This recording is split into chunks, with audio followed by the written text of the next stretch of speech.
Good morning, good evening, good afternoon and सुप्रभात, शुभ संध्या और शुभ दोपहर भी।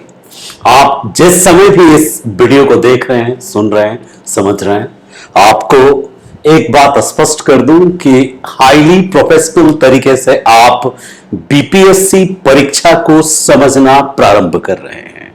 कहते हैं सफलता के तरफ जितनी ज्यादा जोश से बढ़ने की जरूरत होती है, उससे ज्यादा जरूरत होती है होश में रहने की। जोश के साथ यदि आपने होश खो दिया तो फिर उस जोश से आपको पहुंचना था चांद पे और पहुंच जाएंगे मंगल पे। तो बहुत जरूरी होती है होश से काम लेने की, खास करके जब आप एक सिविल सर्वेंट बनने जा रहे हैं। सिविल सर्वेंट बनने के लिए, डिप्लोमेटिस्ट बनने के लिए, ब्यूरोक्रेट बनने के लिए, ठीक है, यदि आप डिप्लोमेट बनना चाहते हैं, आप ब्यूरोक्रेट बनना चाहते हैं, तो आपको बहुत ज्यादा समझदारी की जरूरत है। समझदारी, होश ही आपको इस एग्जाम में सफलता दिलाती है।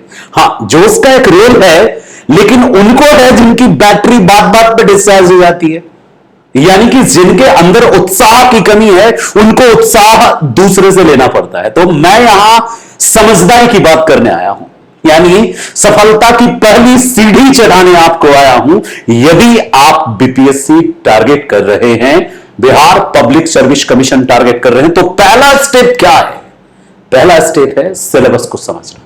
पाठ्यक्रम का जो नवीनतम रूप है, जो वर्तमान में चेंजेस आए हैं, उन चेंजेस को आप कितना समझते हैं? बीपीएससी के डिमांड को आप कितना समझते हैं? यदि किसी भी एग्जाम के सिलेबस को आपने ठीक से समझ लिया कि वो एग्जाम चाहती क्या है, डिमांड क्या है उस एग्जाम का, तो आप समझो कि आपने आधी सफलता वहीं अर्जित कर ली। दिशाहीन ज्ञान के महासागर में आप कितनों ही अपने पांव में परा दे छाले, कुछ नहीं होने वाले। कारण यह है कि सिर्फ पांव में छाला हो उससे सफलता तय नहीं होती। सफलता तय होती है जब आपके पांव में बिना छाला पड़े ही आप अपनी समझदारी से एक स्मार्ट स्ट्रैटेजी बना करके योजनाबद्ध तरीके से आप यदि तैयारी करें। तो आज हम इस 30 मिनट के सेशन में मैक्सिमम 40 टू 45, बिकॉज मैं सब्जेक्टिव पॉइंट ऑफ व्यू से बात करूंगा तो कुछ समय ज्यादा लग सकता है। तो ये एक इंट्रो है, आपको हम समझाना चाहते हैं सिलेबस। मैं खुद को बीपीएससी एक्सपर्ट नहीं कहूंगा, बस इतना आपको जरूर बताऊंगा कि मैंने बीपीएससी को जिया है, मैंने बीपीएससी के इंटरव्यू तक की जो सफर है वो पूरा किया है।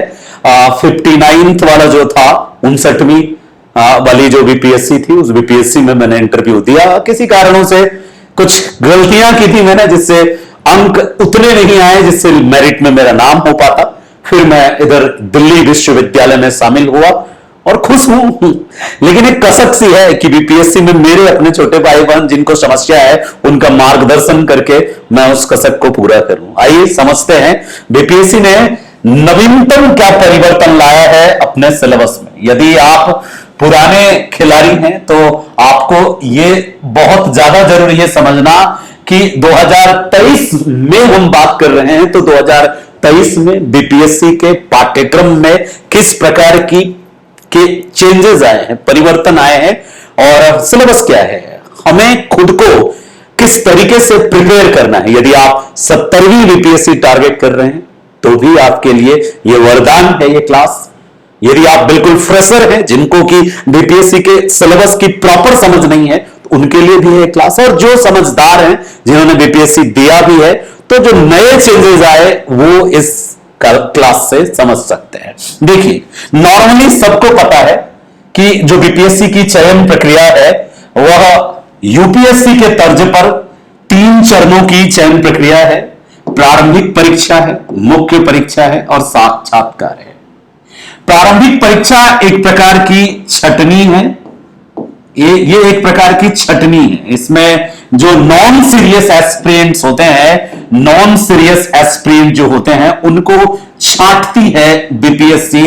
एक चक्रव्यूह बुन के वो 150 प्रश्नों का नेगेटिव मार्किंग, जो अब नया इंट्रोड्यूस हुआ है, ठीक है, ये यहां पे मैं बताता जाऊंगा कि क्या क्या नया इंट्रोड्यूस हुआ है। बीपीएससी ने अब नेगेटिव मार्किंग करके छटनी को और ज्यादा कठिन बनाया है और ज्यादा स्टैंडर्ड बनाया है। तो प्रारंभिक परीक्षा में 150 प्रश्नों को 2 घंटे में आपको बड़ी समझदारी से क्लियर करना होता है। यदि आपने इसको क्लियर कर लिया, प्रारंभिक परीक्षा को, पहले चरण को पार कर लिया, पहला पड़ाव चक्रव्यूह का भेद दिया, तब शुरू होती है एक्चुअल एग्जाम। बहुत सारे बच्चे ऐसे होते हैं जो पहले पड़ाव में ही अपनी सारी ऊर्जा लगा देते हैं और सौभाग्य से पहला पड़ाव पार भी कर जाते हैं, लेकिन जब दूसरा पड़ाव आता है तो उनकी स्थिति ऐसी होती है कि उनमें उतनी ना तो ऊर्जा होती है, ना उतनी समझ, ना पूर्व तैयारी। तो जब बिना तैयारी के वे दूसरे चक्रव्यूह में प्रवेश करते हैं, वहां अपने आप को असहाय पाते हैं और उस समय पछताकर पीछे लौटना होता है और दूसरे चरण से लौटने वाला बड़ा हतोत्साहित हो जाता है। बड़ा मैं चाहता हूं कि आप जो एक्चुअल एग्जाम है, जो मेन एग्जाम है, लिखा हुआ है, इसका नाम ही मेन एग्जाम है, ठीक है। प्रारंभिक परीक्षा एक छटनी है, 150 ऑब्जेक्टिव क्वेश्चन है, माइनस मार्किंग है, और उस 150 ऑब्जेक्टिव में यदि आपने स्कोर कर लिया मोर देन 120, देखो मैं जान के 120 कह रहा हूं, 120 स्कोर करने वाला छटनी का शिकार नहीं होगा। वो आसानी से पहला चक्रव्यूह पार कर जाएगा। वो पहली बार जो इससे निकल के मुख्य परीक्षा में आएगा। यही वास्तविक परीक्षा है, यही सिलेक्शन दिलाता है। यहां तक नहीं पहुंचे तो भी दुर्भाग्य है, और यहां पहुंच के लौट गए तो सबसे बड़ा दुर्भाग्य है। दूसरा परीक्षा ही सिलेक्शन दिलाता है, तीसरा परीक्षा तो समझो सिर्फ एक फॉर्मेलिटी है, सिर्फ फॉर्मेलिटी है। क्यों ऐसा कह रहा हूं? क्योंकि मुख्य परीक्षा में यदि आपने अपना जबरदस्त परफॉर्मेंस दिया,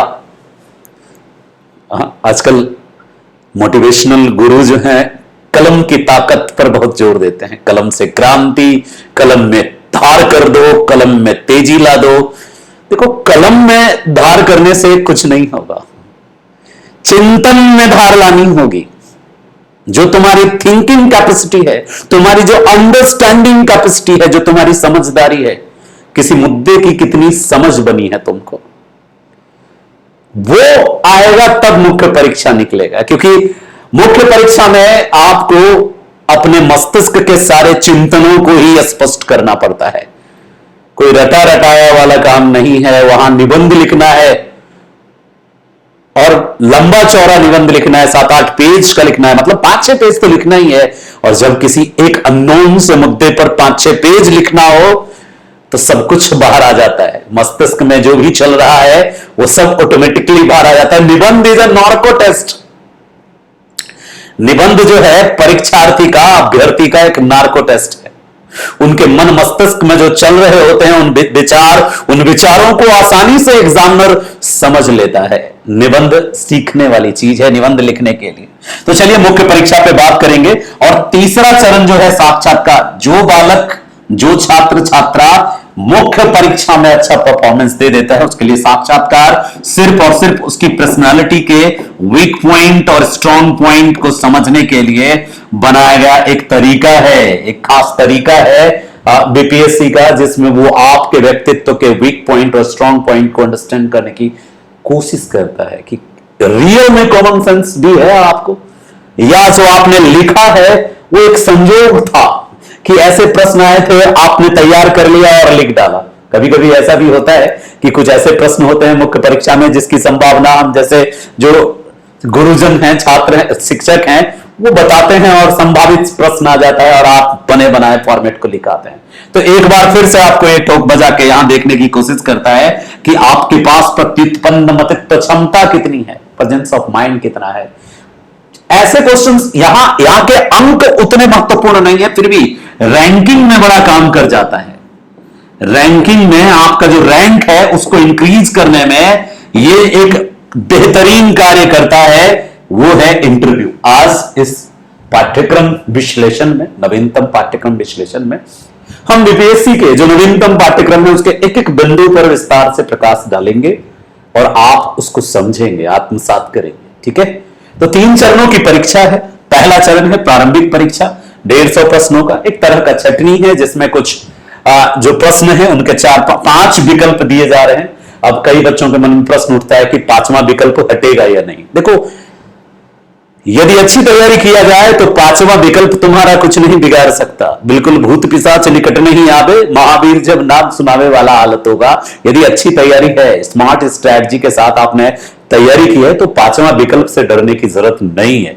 ठीक है, अगले पॉइंट पे आते हैं। देखो, बीपीएससी का जो एग्जाम है कैसा होता है एग्जाम, तो जो प्रारंभिक परीक्षा है जिसको आप प्रीलिम्स कहते हो, जिसको आप पीटी कहते हो, इसका प्रश्न पत्र जो होता है इंग्लिश हिंदी दोनों में होता है। ठीक है, द्विभाषी प्रश्न पत्र होता है, हिंदी में भी होता है, अंग्रेजी में भी होता है, लेकिन लिखा रहता है कि किसी प्रश्न को समझने में यदि आपको कठिनाई होता है और हिंदी में लेकर के कोई दुविधा होता है तो अंग्रेजी शब्द ही मान्य होगा, यानी अंग्रेजी भाषा में लिखा गया जो है उसको ज्यादा ये प्रायोरिटी देते हैं। बट यहां कोई प्रॉब्लम नहीं है, बीपीएससी में लैंग्वेज वाला प्रॉब्लम नहीं है, प्रश्न दोनों में होता है। परीक्षा में सभी प्रश्नों की जो प्रकृति होती है, प्रीलिम्स की बात कर रहा हूं, प्रीलिम्स में हम बात कर रहे हैं, जो मुख्य परीक्षा है पीटी है उसकी बात कर रहे हैं, तो ऑब्जेक्टिव टाइप होता है जिसमें कि 5 विकल्प अभी ये दे रहे हैं, ABCDE। इनका कहना है कि 5वां विकल्प हो सकता है आने वाले परीक्षा में हम हटा देंगे, लेकिन अभी तो इन्होंने एक और समस्या दी है, ई के साथ डी लगा दिया है। डी में भी एक खेल खेल गए हैं, तो अतुल प्रसाद जी के का चमत्कार है। तो ये परीक्षा में विकल्प ABCD और ई, डी और ई में खेल कर दे रहे हैं, बाकी ABC मेन विकल्प है। यह परीक्षा जो होगी 150 अंकों की होगी, 150 क्वेश्चंस होंगे, 150 अंक होगा और प्रत्येक जो प्रश्न है वो महत्वपूर्ण होगा क्योंकि जितना अंक उतना प्रश्न और माइनस मार्किंग होगा। 2 घंटे का समय होगा और इस परीक्षा में जो नेगेटिव मार्किंग है, नेगेटिव मार्किंग 0.25 यानी 4 पर 1, 0.25 यानी 4 गलत करने पर 1 सही भी चला जाएगा पानी में। तो बहुत जरूरी है कि समझदारी से हम परीक्षा में प्रश्नों को अटेम्प्ट करें, बड़ी सावधानी से अटेम्प्ट करें। जिन प्रश्नों में डाउट है उन प्रश्नों को टच ना करें, अभ्यास से इतना करें कि डाउट वाले प्रश्न बिल्कुल कम हो। मैं इस पे विशेष रणनीति आपको बताऊंगा कि कैसे प्रीलिम्स को आसानी से क्लियर किया जा सकता है। ठीक है, अब आते हैं अगले मुद्दे पे, थोड़ा डिटेल में जाते हैं। प्रीलिम्स में आपने देख लिया, जो प्रीलिम्स की स्ट्रैटेजी है उस पर हम बात करेंगे। 150 प्रश्न, 150 अंक, 2 घंटे का समय, 5 विकल्प और 4 पर 1 खत्म, यानी कि 0.25 मार्क्स नेगेटिव मार्किंग है। मुख्य परीक्षा लिखित परीक्षा होती है, इसमें आपको 5 प्रश्न की अभी ये परंपरा चलाए हुए हैं कि परीक्षा में कुल 5 प्रश्न होते हैं। प्रत्येक प्रश्न पत्र के लिए आपको कुल 5 प्रश्न पत्र होते हैं, मतलब 5 एग्जाम आपको देना होता है टोटल। क्या क्या देना होता है? एक कंपलसरी हिंदी देना होता है, एक ऐसे देना होता है, 2 ऑप्शनल, 2 जीएस देना होता है, 1 ऑप्शनल देना होता है। तो 5 प्रश्न पत्र का मतलब प्रश्न नहीं, 5 पेपर, यानी मुख्य परीक्षा में 5 पेपर होते हैं। मुख्य परीक्षा में 5 पेपर होते हैं। पहला पेपर जो है वो सामान्य हिंदी, कंपलसरी हिंदी होता है, सामान्य हिंदी होता है, अनिवार्य हिंदी होता है और 100 अंक का होता है और 100 अंक में 30 लाना कंपलसरी है और इसके मार्क्स नहीं जुड़ते हैं। ठीक है, इसके बाद होता है निबंध वाला प्रश्न जो अनिवार्य है और इसके मार्क्स 300 के होते हैं। 300 अंक निबंध में आप कर सकते हैं। अभी हम बताएंगे कितने अंक वाला मुद्दा अभी छोड़ते हैं, सिर्फ आप पेपर का नाम समझिए। तो पहला सामान्य हिंदी है, दूसरा निबंध है, तीसरा जीएस पेपर 1 है, चौथा जीएस पेपर 2 है और 5वां क्वेश्चन आपका ऑप्शनल है। हटा नहीं है ऑप्शनल, सिर्फ क्या हुआ है, नाम मात्र का रह गया है। तो 5 पेपर देने होंगे, 5 लिखित देने होंगे और सब्जेक्टिव। प्रत्येक प्रश्न पत्र के लिए कुल 3 घंटे का समय होगा। हिंदी के लिए भी 3 घंटा, निबंध के लिए भी 3 घंटा, जीएस के लिए भी 3 घंटा और ऑप्शनल के लिए भी 3 घंटा। 3 घंटे का समय होगा। जैसा कि पहले होता था, वैकल्पिक विषय के लिए आपकी लिखित परीक्षा होती थी, परंतु अब यह परीक्षा ये ऑप्शनल होगा ऑब्जेक्टिव। ये एक नया चेंजेस है, आपको बता दूं, ये ऑब्जेक्टिव होगा, ठीक है। और इस प्रश्न पत्र का जो अंक होगा मुख्य परीक्षा की मेरिट लिस्ट में नहीं जोड़ा जाएगा। यह परीक्षा सामान्य हिंदी की तरह क्वालिफाइंग होगा, और क्वालिफाई करने के लिए अलग अलग एग्जाम में अलग अलग कैटेगरी वालों का क्वालिफाइंग मार्क्स अलग अलग रखा गया है। आप 40 मान के चलिए, 40 अंक यदि ऑप्शनल में ले आए तो समझो ऑप्शनल क्लियर। ऑप्शनल का मार्क्स नहीं जुड़ता है।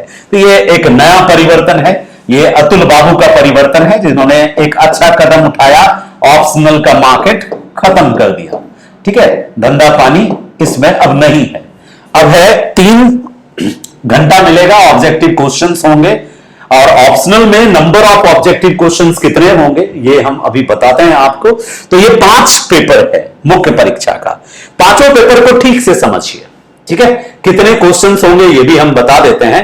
100 अंक का ऑप्शनल होगा और 100 क्वेश्चन होंगे,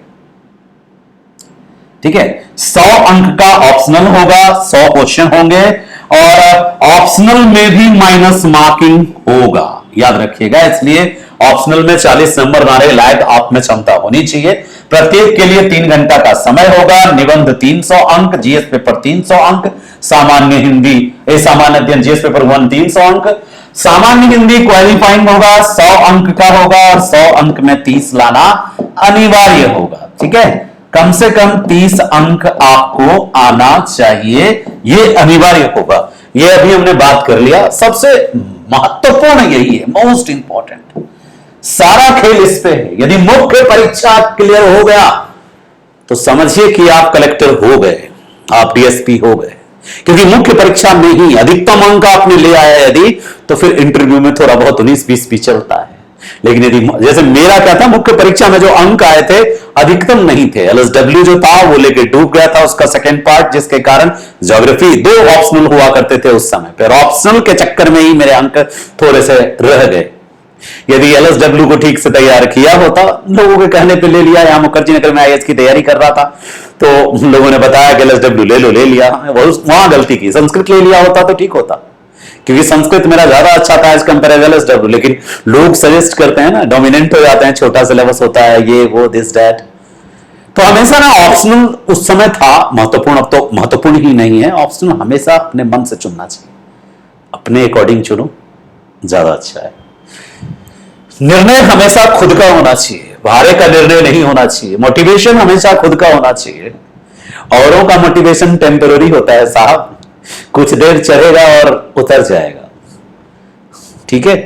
अपना खुद को मोटिवेट खुद कीजिए, वो ज्यादा महत्वपूर्ण है। प्रीलिम्स में क्या पूछता है?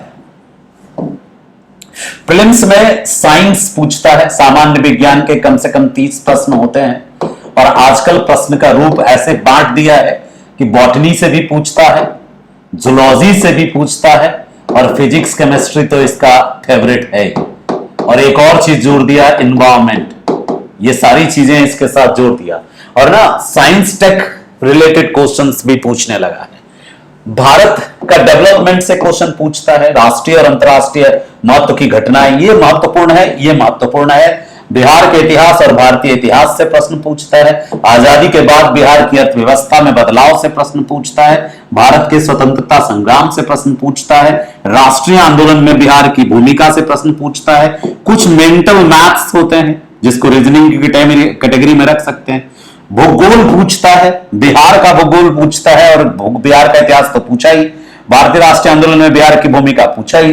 तो ये मुख्य है जिनमें मैंने स्टार लगाए। यदि इसमें से कोई भी 5 स्टार कमांड कर लिया गया तो पीटी क्लियर है। पीटी यानी प्रीलिम्स जो बीपीएससी का है उसको क्लियर करने के लिए कोई भी नहीं बल्कि 5 चीजें मजबूत होनी चाहिए। साइंस मजबूत होना चाहिए, करंट मजबूत होना चाहिए, बिहार स्पेशल मजबूत होना चाहिए, हिस्ट्री इतिहास, उसमें भी खास करके जो मॉडर्न हिस्ट्री है इतिहास मजबूत होना चाहिए, और सबसे अदर इंपॉर्टेंट थिंग्स जो है इन सब के अलावा करंट में सब कुछ आ गया, नेशनल इंटरनेशनल और स्टेट रिलेटेड और बजट सर्वे जनगणना वन रिपोर्ट सब आ गया।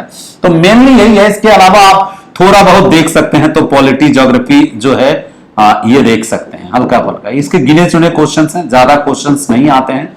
समय को स्मार्टली यूज करेंगे तो हम तो आपको कराएंगे ही ये सब, तो आप निश्चिंत रहें। अभी यदि 69th आपका 30 सितंबर को एग्जाम है तो 69th में भी बहुत मददगार साबित होगा जो हम आपके लिए लेके आए हैं ये कोर्स। ठीक है, अगले पॉइंट पे बात कर ले। बीपीएससी मेंस सिलेबस को यदि देखें हम तो बीपीएससी मेंस में क्या पैटर्न होता है, क्या तरीका होता है। सबसे पहले तो यह बता दें कि जब आप प्रीलिम्स पास करते हैं और मेंस लिखने जाते हैं तो मेंस में जितना सीट निकलता है, जितनी वैकेंसी होती है, वैकेंसी का 10 गुना ये नियम है। मान लीजिए कि अभी 500 सीट निकला है तो 5000 मेंस का रिजल्ट देगा। यदि 100 सीट है तो 1000 रिजल्ट देगा मेंस का। ठीक है, यदि 1000 सीट है तो 10,000 रिजल्ट होगा मेंस का। तो जो वैकेंसी होती है वो उनसे 10 टाइम्स ज्यादा सीट को मुख्य परीक्षा लिखने के लिए बुलाया जाता है। आप हर एक प्रश्न पत्र जो मुख्य परीक्षा में होंगे वो हिंदी और अंग्रेजी दोनों में होते हैं। आप यदि आंसर इंग्लिश में लिखना चाहें तो आप इंग्लिश में भी आंसर लिख सकते हैं, आप यदि हिंदी में उत्तर लिखना चाहें तो हिंदी में लिख सकते हैं। भाषा कोई बैरियर नहीं होता, आप स्वतंत्र होते हैं जिस भाषा में उत्तर देना चाहें। सामान्य अध्ययन के प्रश्न हिंदी और अंग्रेजी दोनों भाषा में होंगे। हिंदी विषय एक क्वालिफाइंग विषय होगा, इसको बस पास करना है, 100 में 30 लाना है। और हम आपको यह भी बताएंगे कि हिंदी में 30 कैसे लाएंगे, हिंदी में क्या पूछता है, अभी जस्ट बात करेंगे। यानी हिंदी में 100 में से 30 अंक लाना है और फाइनल मेरिट लिस्ट में हिंदी के नंबर को नहीं जोड़ा जाएगा। फाइनल मेरिट में हिंदी का मार्क्स नहीं जुटेगा, तो हिंदी चिंता का विषय तो बिल्कुल नहीं है। फाइनल मेरिट मेंस में केवल 3 विषयों के अंक जुड़ेंगे और वो कौन कौन होगा, GS1, GS2 और निबंध। बस इसी 3 पर मुख्य परीक्षा है, यानी मेन एग्जाम जो है GS1, GS2 और निबंध पे टिका है। आगे देख लेते हैं कि यदि हमने मेंस क्लियर कर लिया, निबंध में भी अच्छे अंक ले आए, जीएस पेपर 1 में भी अच्छा अंक ले आए, जीएस पेपर 2 में भी अच्छे अंक ले आए और हिंदी क्वालिफाई कर गए, ऑप्शनल क्वालिफाई कर गए, ऊपर वाला यदि रहम किया तो उनकी कृपा से क्लियर हो जाता है। कभी कभी आपका मेहनत भी रंग लाता है, तो आप इंटरव्यू देते हैं। इंटरव्यू 120 अंक का होता है, 120 अंक का इंटरव्यू होता है और इंटरव्यू में मिनिमम मार्क्स फिक्स कर दिया है अतुल प्रसाद जी ने कि इससे कम नहीं दे सकते हैं। यानी इंटरव्यू में पार्शलिटी को खत्म करने, पहले इंटरव्यू में बहुत गड़बड़ होता था, बहुत ही गड़बड़ होता था। जब मैं इंटरव्यू दे रहा था तो मुझे अननोन कॉल आते थे जिसमें से वो उसको मेरे बारे में सब कुछ पता होता था और वो मुझे एज ए ब्रोकर, दलाल मुझे कांटेक्ट करके लालच पर लालच देता था। बट चूंकि मैं एक किसान परिवार से और फादर है नहीं मेरे, तो मैं नकार देता था कि ना राधा को 9 मन घी होगा, ना राधा नाच पसारेगी, मुझे नहीं करना। ठीक है, तो चलिए फाइनल मेरिट लिस्ट 1020 यानी 1020 का होता है। क्यों 1020 कैसे? तो देखो GS1 300, GS2 300, निबंध 300, तो ये तीनों मिलके 900 और प्लस 120 ये इंटरव्यू, ये मुख्य परीक्षा और ये इंटरव्यू। ठीक है, टोटल 1020, 900 उन 3 पेपरों से और 120 इंटरव्यू से।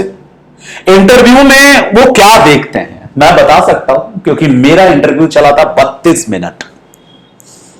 बताते जाओगे पूछते जाएगा। 32 मिनट चला था मेरा इंटरव्यू और जो मेरे अध्यक्ष थे जिनके सेशन में मैं इंटरव्यू दिया था, शक्ति सामंत नाम था उनका, उन्हीं के पैनल में इंटरव्यू था और उस इंटरव्यू में 5 लोग थे। मेन अध्यक्ष सामने बैठे थे, 2 उनके उस तरफ थे, 2 इस तरफ थे। बीच वाले चेयर को रिपोर्ट करते हुए मैं एंटर किया और एंटर करने के बाद जब बैठा सीट पे तो बिगिनिंग स्टार्टिंग अध्यक्ष करते हैं और अध्यक्ष आपको कोऑपरेट करते हैं बहुत अच्छे से। मतलब जो आइस मेल्टिंग होता है वो अध्यक्ष करते हैं, आपको हेलो करेंगे और आपको कहेंगे कि आप अपने बारे में कुछ बताइए।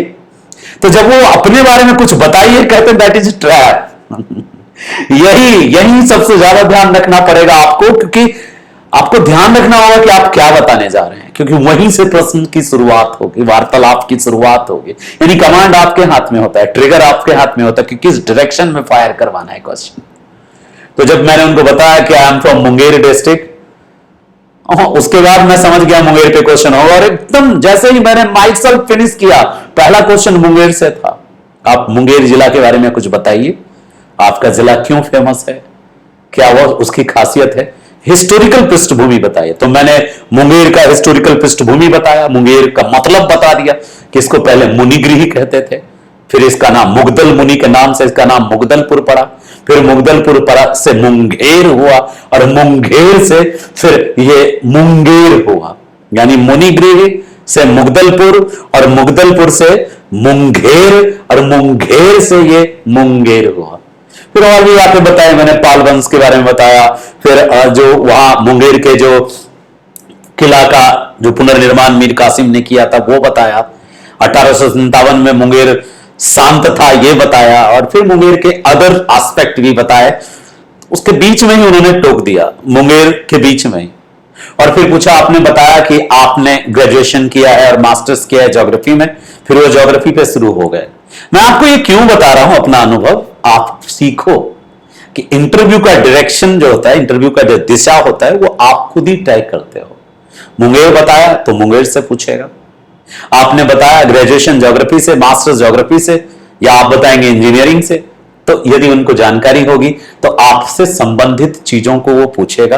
जैसे कि मुझसे पूछा गया ज्योग्राफी के क्वेश्चंस, मुझसे पूछा गया कि कभी आप अमरनाथ गए हैं, बोले जी नहीं सर। तो अमरनाथ में जो वो शिवलिंग है बर्फ का, वो क्या है, कैसे बनता है, उसके बारे में कुछ बताइए। मैं बताने लगा कि क्या प्रोसेस है, और वो गलत था। क्यों? क्योंकि वो कुछ और पूछना चाहते, तो उन्होंने मुझे हिंट्स किया। गलत क्या था, मैंने उनको बताया कि जो जल है वो रिस रिस के टपकता है, टेम्परेचर कम होने के कारण वो फ्रीज हो जाता है, जमने से शिवलिंग बनता है। वो ये पूछ रहे थे कि शिवलिंग तो बनता है, लेकिन वो है क्या, ज्योग्राफी के लैंग्वेज में वो क्या है। तो मैंने बताया कि वो जो है सर वो डिपोजिशनल लैंडफॉर्म है। वो और हिंट्स दे रहे थे कि आप स्थलाकृति पढ़े हैं, यानी कि कोऑपरेटिव होता है वो बंदा, आपको हिंट्स करेगा, क्योंकि आप नॉर्मल जो लोग हैं उनसे ये उम्मीद कर सकते हैं कि वो हिंट्स भी हल्का फुल्का करते हैं। फिर मैं उनके हिंट्स को पकड़ लिया, मैंने बोला सर ये मैंने पढ़ा है स्टेलेक्टाइट स्टेलेग्माइट, तो शायद ये स्टेलेग्माइट है, शायद शब्द नहीं बोलना चाहिए। उन्होंने फिर मुझे कहा कि स्टेलेक्टाइट या स्टेलेग्माइट, मैंने बोला हुआ का नाम लिया और कहा भाई स्टेलेग्माइट, माइटी शिवजी यानी माइट, और संजोग से वो सही हो गया। तो ज्योग्राफी के क्वेश्चन गलत नहीं हुए, अच्छा इंप्रेशन पड़ा।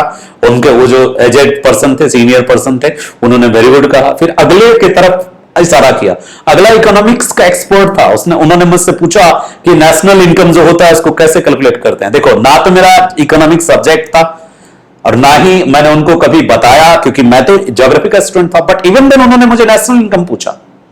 फिर पूछा कि बिहार का जो जीडीपी है ये भारत के जीडीपी से ज्यादा है कि कम है। बताया मैंने, तो क्यों कम है, ये क्यों ज्यादा है, इसका मतलब क्या हुआ। तो वो देखना चाह रहे थे कि मुझे बेसिक समझ है कि नहीं इकोनॉमी ऑफ बिहार का और इकोनॉमी ऑफ इंडिया का। तो ये आपसे भी उम्मीद रखेगा, इकोनॉमी सेक्टर पे जरूर ध्यान देते हैं कि आपको इकोनॉमी की, स्टेट इकोनॉमी की, नेशनल इकोनॉमी की समझ है कि नहीं, जीडीपी की समझ है कि नहीं, नेशनल इनकम की समझ है कि नहीं। उसके बाद वाला जो बंदा था, 5वां पर्सन, वो उनको रखा गया था करंट जांचने के लिए, और करंट में बड़ी सावधानी से जवाब देना चाहिए। उन्होंने मुझसे पूछा कि आप अभी तमिलनाडु में एक कारखाने में गोली चली, जानते हैं आप? हम बोले नहीं सर। तो फिर बोलते आप न्यूज़पेपर नहीं पढ़ते हैं? तो उनका जो था ना, उनका पर्पस था कि मुझे थोड़ा डेमोरलाइज करके देखें कि मैं कैसा रिएक्ट करता हूं। मैंने सच में वो तमिलनाडु में गोली चली कि नहीं चली ये नहीं जानता था मैं, तो वहां मुझे सॉरी सर बोलना पड़ा। हालांकि उसका कोई बैड इंपैक्ट पड़ा नहीं पड़ा ये मैंने नहीं सोचा। फिर क्वेश्चन आया एलएसडब्ल्यू से, आपका ऑप्शनल एलएसडब्ल्यू भी है। फिर उसमें उन्होंने पूछा हड़ताल क्या होता है, तालेबंदी क्या होता है, एक दो क्वेश्चन मैट्रिनिटी एक्ट से पूछा गया। यानी ऑप्शनल से पहले प्रश्न पूछने के ज्यादा परंपरा था, तो अभी भी पूछेगा, एक दो क्वेश्चन आपके ऑप्शनल से पूछेगा, दो चार क्वेश्चन आपके होम डिस्ट्रिक्ट से पूछेगा, कुछ क्वेश्चन आपके एजुकेशन से पूछेगा। और एक व्यक्ति ऐसा था जो एकदम ट्रिकी क्वेश्चन पूछ रहा था। ट्रिकी मतलब वो एक तरीके से मेंटल क्वेश्चन पूछने की कोशिश कर रहे थे। वो हमसे ये पूछा कि आप यदि कहीं दंगा छिड़ता है बिहार में तो आप उसको कैसे शांत करेंगे।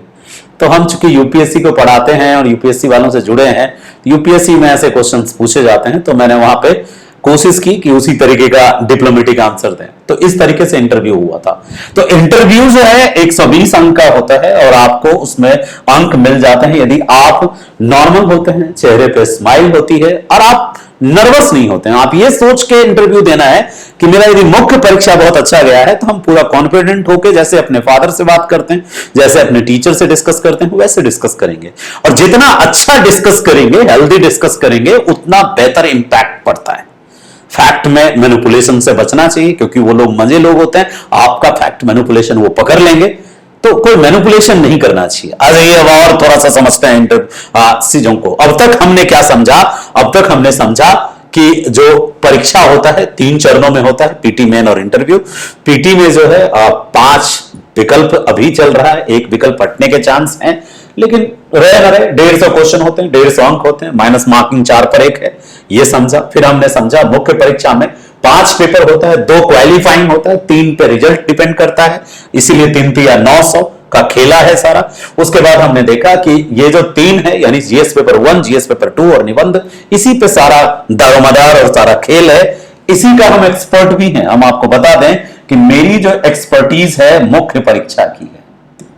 मैं मुख्य परीक्षा पर ज्यादा बेहतर तैयारी करवाने की पूरी अपने ऊपर मुझे ट्रस्ट है इस बात का। रही बात आपसे प्रीलिम्स की मैं रणनीति बताऊंगा। प्रीलिम्स में आपको बहुत ज्यादा मेहनत करना होगा। और क्या करना होगा? रिवीजन। मटेरियल अवेलेबल मैं आसानी से करा सकता हूं, मटेरियल अवेलेबल तो कोई भी करवा सकता है, कट पेस्ट का जमाना है, मटेरियल तुरंत मिल जाता है। सही ऑथेंटिक सोर्स भी अवेलेबल करा दूंगा पीडीएफ फॉर्म में, लेकिन जो रिवीजन है, पॉइंट का कलेक्शन है, पॉइंट भी कलेक्ट करके दे दूंगा। लेकिन सबसे मेन कमी जो आज के एस्पिरेंट का है वो रिवीजन नहीं करते। आप रिवीजन अपने से करो, कोई और आपको रिवाइज करा रहा है, समझ रहे हो? ऋग्वेद और सामवेद, अथर्ववेद, बहुत सारे वेदों की बात आपने सुनी होगी। उसमें से एक मंत्र मैंने कभी पढ़ा था, आप ढूंढना, संस्कृत में मंत्र है, उसका अर्थ बताता हूं क्योंकि संस्कृत समझ में नहीं आएगी आपको। कि जो पाठक है वो मात्र 25% ही सीखता है किसी और से। यानी कोई यदि आपको रिवीजन करा रहा है 100%, तो आप सीख कितना पाएंगे लॉन्ग टर्म तक, मतलब यूज कर पाए अगले एग्जाम में उसको 25%। बाकी का 25% आपको स्वाध्याय से ही सीख पाएंगे और बाकी 25% जो है उसको रिवीजन, पुनरावृत्ति से सीख पाएंगे। और शेष 25% जब बार बार पुनरावृत्ति होगी तो समय के साथ सीख पाएंगे। ये एक मंत्र है, कभी सुनेंगे आप, पढ़े होंगे, पढ़ेंगे कहीं तो, ठीक है, नहीं पढ़े होंगे तो आपको कहीं ना कहीं दिखाऊंगा मैं। ये मंत्र है कि 25%, ये बड़े ऋषि मुनियों का रिसर्च किया हुआ है। तो हमेशा आप टीचर से जो पढ़ते हैं उसको सोच के चलिए कि 25% ही इनसे मिलेगा, और वो 25% के बाद बाकी बचता है 75%, वो स्टूडेंट स्वाध्याय से और रिवीजन से और उस पर थिंकिंग करके डेवलप करता है। बहुत जरूरी है रिवीजन, तभी पीटी निकलेगा। चलिए, उसके बाद मैंने बताया कि पीटी में 4 चीज, science, current, Bihar special, history, polity, geography को ध्यान में रखना है। मेंस में हमने आपको हिंदी के बारे में बताया, साक्षात्कार के हिंदी में मैं यह बताना भूल गया कि क्या क्या पूछता है। हिंदी में आपको जो निबंध है, ठीक है, हिंदी में भी, क्वालिफाइंग हिंदी में भी ऐसे लिखने आता है, 30 अंक का निबंध है। यानी एक निबंध का अलग से पेपर है, उसके बाद भी एक निबंध क्वालिफाइंग हिंदी में भी लिखने आता है। तो जो सामान्य हिंदी है उसमें एक निबंध आएगा 30 अंक का, 30 अंक का व्याकरण आएगा। व्याकरण में पूछेगा संधि, व्याकरण में पूछेगा समास, व्याकरण में पूछेगा लोकोक्ति, व्याकरण में पूछेगा मुहावरा, व्याकरण में पूछेगा, ठीक है, लोकोक्ति हो गया, और व्याकरण में पूछेगा मुहावरा, व्याकरण में पूछेगा उपसर्ग, प्रत्यय।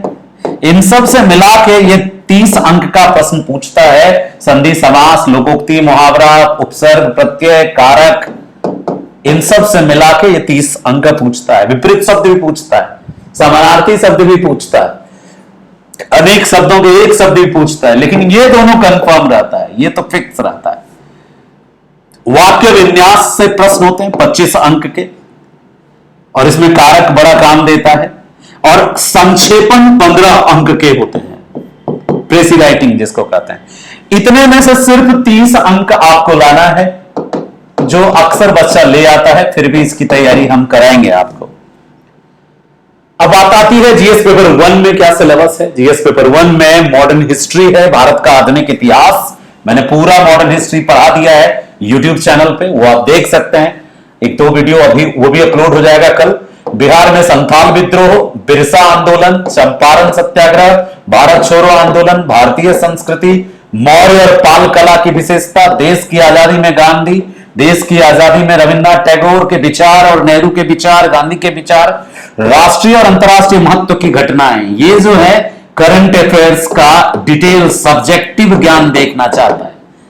और फिर स्टैटिक्स है, स्टैटिक्स में 2 क्वेश्चन कंफर्म है, 2 प्रश्न यहां से, तो स्टैटिक्स भी बड़ा महत्वपूर्ण है सेक्शन। बिहार के संदर्भ में देश का इतिहास, पश्चिमी तकनीकी शिक्षा का परिचय, ये सिलेबस का पार्ट है टेक्नोलॉजिकल, इससे हर बार एक क्वेश्चन दे रहा है आजकल। भारतीय स्वतंत्रता संग्राम में बिहार की भूमिका, ये बहुत महत्वपूर्ण है। और सांख्यिकी में ही ग्राफ और आरेख से 2 प्रश्न आते हैं। तो ये जीएस पेपर 1 का सिलेबस है। और जीएस पेपर 1 में कुछ सेक्शंस बहुत बार बार रिपीट होते हैं, जैसे मौर्य कला, पाल कला, नेहरू, गांधी, टैगोर, ये ज्यादा रिपीट होता है। भारत छोड़ो आंदोलन, सत्याग्रह। एक चीज इसमें नहीं लिखा है जो बार बार रिपीट होता है, बिहार के संदर्भ में देश का इतिहास तो है ही, 1857 का जो विद्रोह है बिहार के संदर्भ में, उस पर भी प्रश्न बार बार रिपीट होता है। किसान आंदोलन पे भी प्रश्न रिपीट होता है। तो ये जीएस पेपर 1 का सिलेबस जो बीपीएससी का 2023 का सिलेबस है।